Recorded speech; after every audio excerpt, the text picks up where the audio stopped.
آغاز کیجیے گفتگو کا دور حاضر سے کنیکٹ کریں. جی جی بالکل. مفتی صاحب بتائیے گا آزادی جو ہے تو ہمیشہ کہتے ہیں اس کو فور گرانٹیڈ لینا نہیں چاہیے, اور جو آج کا دور ہے اس میں تو سارے ہی جتنے جو مسلم ممالک ہیں ان کی آزادی خود مختاری کو ہی بہت خطرہ ہے. تو ہمیں کیا کرنا چاہیے آج کے دور میں, اور علماء کا اس میں کیا کردار ہے؟ نحمد و نصلی علی رسول الکریم, اما بعد, بسم اللہ الرحمن الرحیم. دیکھیے سب سے پہلے تو آپ کو یہاں جو چینل پہ لوگ موجود ہیں, وہ جو ناظرین پوری دنیا میں ہمیں دیکھ رہے ہیں, سب کو آج جشن آزادی مبارک ہو. اچھا, ہمارے نوجوان یہ سوچ رہے ہوں کہ بھئی یہ تو 14 اگست کا دن ہے, تو آج یہ کیوں آزادی کا دن منا رہے ہیں؟ تو 14 اگست کا دن ضرور ہے, وہ تاریخ بھی درست ہے, لیکن یہ 27 رمضان المبارک کی رات کو سید مصطفیٰ ہمدانی نے لاہور کے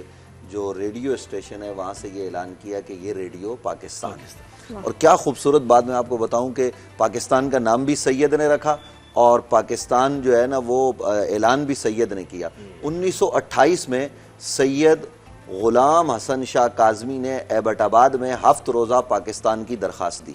سب سے پہلے لفظ پاکستان کے خالق وہ ہیں معلوم تاریخ کے مطابق. یہ جو بعد میں ہمیں بتایا جاتا ہے نا 1933 میں چودھری برادران کے حوالے سے, تو وہ ٹھیک ہے اپنی جگہ پر, لیکن یہ سید غلام حسن شاہ کاظمی صاحب, اور یہ تو اب آپ اس پہ جائیں گے تو آپ کو مل جائے گا.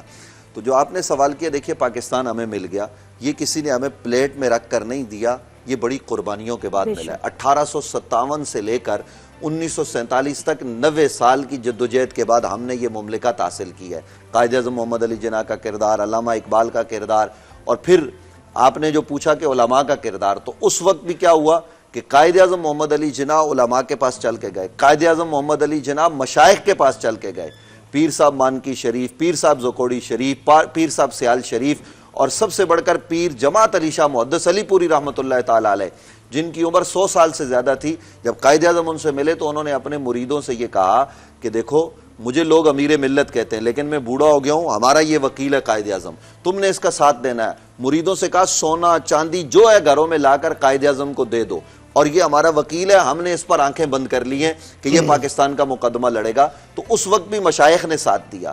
اور اب بھی علماء ہوں, مشائخ ہوں, ہر طبقہ فکر کے لوگ اپنے اس وطن کی حفاظت کے لیے یک جان ہو جائیں. 65 میں جب جنگ شروع ہوئی تو ہم نے تو نہیں دیکھی نا 65 کی جنگ, ہم نے 1948 کی جنگ کتابوں میں پڑھی ہے, 71 میں پاکستان 2 لخت ہو گیا, یہ سب کتابوں میں پڑھا ہے. لیکن ابھی کی جنگ ہم نے دیکھی ہے کہ کس طریقے سے پاکستان کے جو سپوت ہیں, ہمارے جو سپاہی ہیں, انہوں نے کس طریقے سے جانفشانی کے ساتھ, جرت و بہادری کے ساتھ اور جذبہ جہاد سے سرشار ہو کر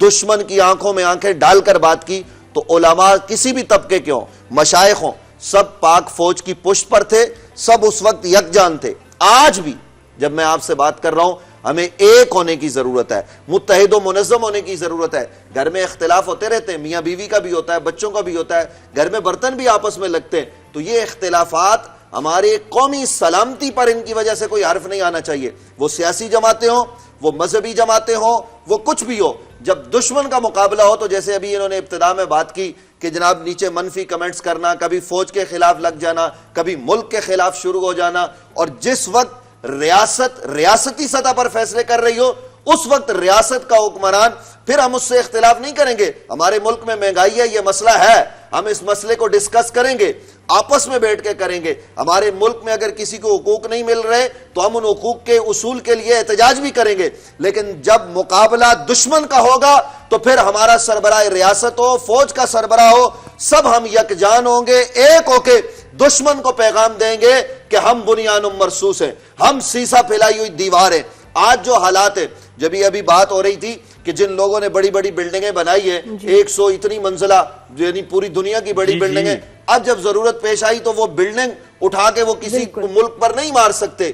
کیونکہ بلڈنگ نہیں جاتی. پاکستان نے بلڈنگیں نہیں بنائی, شاید ہم مقروض ہوئے, اور یہ بھی لوگ جو ہے نا وہ پاکستان کے حوالے سے منفی باتیں کرتے, جی ہم اتنے مقروض ہیں. بابا امریکہ ہم سے زیادہ مقروض ہے, لیکن ہمارے پاس طاقت ہے, قوت ہے. آج کوئی دنیا کا ملک پاکستان کی طرف منفی انداز میں نہیں دیکھ سکتا, حملہ آور نہیں ہو سکتا. انڈیا نے ہو کے دیکھا نا, ہم نے جن رافیل پر اس کو بہت ہی ناز تھا, پاکستان نے ان رافیل کو جناب کس طریقے سے گرایا, دنیا تسلیم کر رہی ہے. تو اس لیے ہمیں اب اس وقت ضرورت اس بات کی ہے کہ ہم 27 رمضان المبارک کے ان بابرکت لمحات میں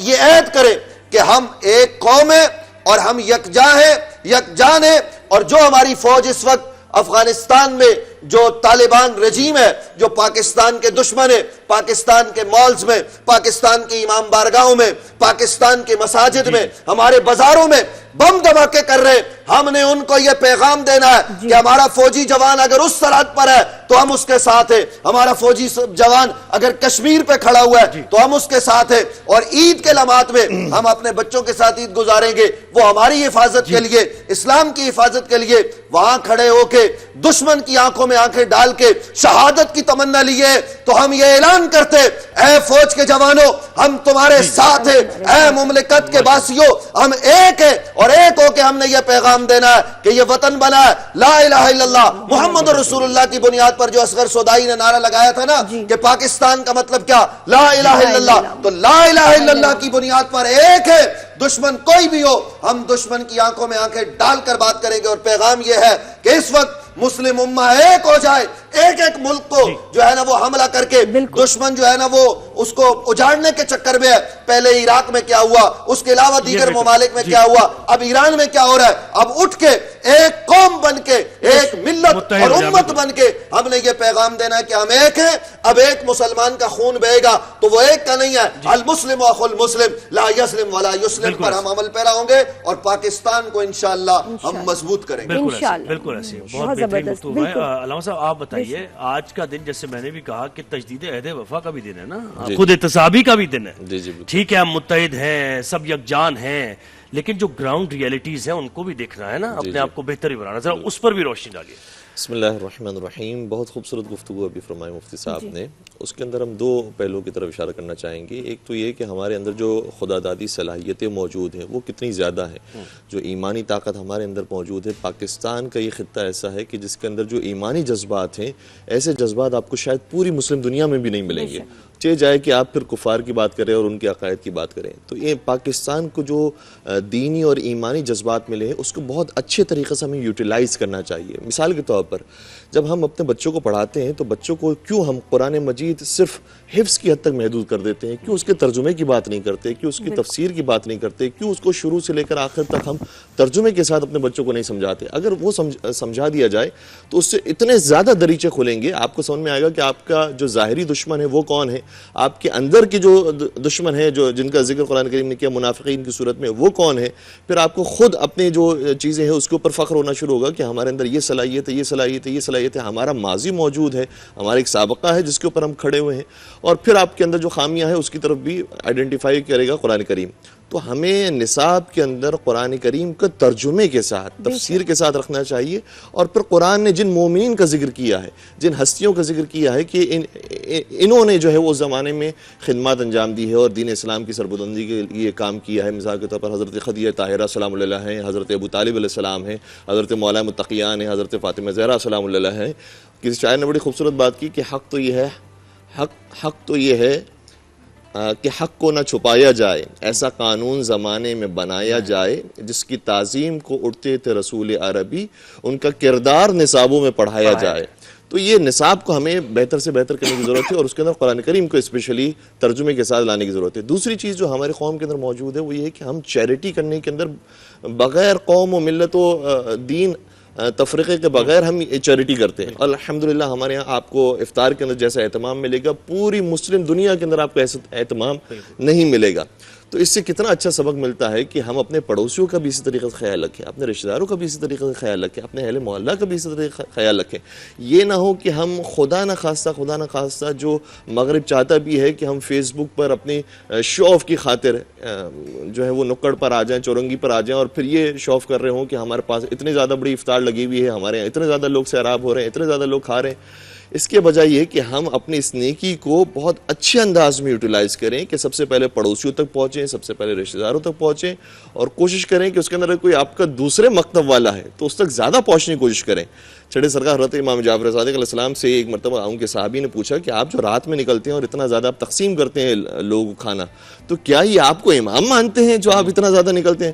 کہ نہیں یہ مجھے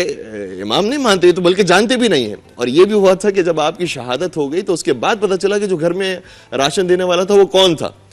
تو یہ جو انداز جو ائمہ اطہار السلام کی طرف سے ملا ہے، جو اہل بیت اطہار السلام کی طرف سے ملا ہے، کہ جو آپ کی جو پاک ہستی ہیں ان کی طرف سے ملا ہے، ویلفیئر اسٹیٹ کا جو کانسیپٹ جی، کہ اس میں خاموشی کے ساتھ آپ کام کیا کرتے تھے. اور الحمدللہ پاکستانی قوم کے اندر یہ جذبہ موجود ہے. اس جذبے کو اپنی اولاد کے اندر بھی منتقل کریں اور اس کو خدا نخواستہ آپ شو آف کا ذریعہ نہ بنائیں.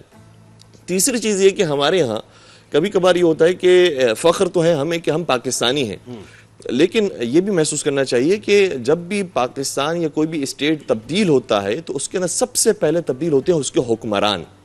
دیکھیے گا کہ مکہ سے مدینہ جو ہجرت فرمائی حضور سرور کائنات نے، تو کیسے ہو سکتا ہے کہ حضور سرور کائنات اتنی جلدی ریاست مدینہ قائم کرے، اتنی جلدی حکومت کے اندر آ جائے اور اس کے بعد پھر آپ کا سلسلہ جاری رہے. اس میں سب سے آپ کا جو کردار نمایاں طور پر نظر آتا ہے کہ حضور نے سب سے زیادہ قربانیاں دی ہیں، حضور کے گھر والوں نے سب سے زیادہ قربانیاں دی ہیں. جب آپ پہل کریں گے ایز اے حاکم تو پھر دیکھیے گا کہ نیچے خود بخود اس کے اثرات آئیں گے.